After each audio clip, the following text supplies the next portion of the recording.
எத்தனை பேருக்கு இந்த வாய்ப்பு கிடைக்கும்? என்னுடைய மாணவர் ஒரு கட்சி ஆரம்பிச்சு தலைவராக இருக்காருன்னு சொல்றது வாய்ப்பு எத்தனை பேருக்கு கிடைக்கும்? இல்லை, ஒரு மாணவராக இருந்தப்ப எங்கள் வீட்டுக்கு வருவார். அப்போ நான் சூளப்பேட்டில் இருந்தேன். எங்கள் வீட்டில் வந்து ரொம்ப சிம்பிளாக உட்காந்துருப்பார். என்னை பார்க்க வருவார். சூளைமேடு 198 சூளைமேடு ஹை ரோடு வருவார். அப்புறம் என்னை எங்கே பார்த்தாலும் ரொம்ப அன்பாகவும் பணிவாகவும் வந்து பேசுவார். ஒரு தடவை ஏவிஎம் ஸ்டுடியோவில் ஏதோ ஒரு ஷூட்டிங்க்கு நான் போயிருந்தேன், டிவி ஷூட்டிங்க்கு. இவர் ஏதோ ஒரு ஃப்ளோரில் நடிச்சுட்டு இருந்தவர். நான் அந்த வந்திருக்கேங்கிற செய்தி தெரிஞ்சு அங்கேருந்து நடந்தே வந்தார்.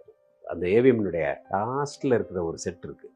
அந்த செட்டில் இருந்து ஒரு ஏர் கண்டிஷன்டு ஃப்ளோர் அப்போ ஒன்று தான் இருந்தது, என்ட்ரன்ஸ்லேயே இருக்கும். அது அங்கே அந்த ஷூட்டில் நான் இருந்தப்போ இவர் அங்கேருந்து நடந்தே என்னை பார்க்க வந்தார். வந்து பார்த்துட்டு, சார் வெளியில் நின்னார். சார் விஜய் வந்திருக்கார் சார், வாங்க வாங்க வாங்க வாங்க தம்பி வாங்க அப்படின்னு. சார் பார்த்துட்டு சொல்லணும் வந்து சார். அந்த மாதிரி ஒரு முழுமையான ஒரு ஆசிரியர் மாணவர் உறவு எங்களுக்குள்ளார எப்பயுமே இருந்திருக்கு.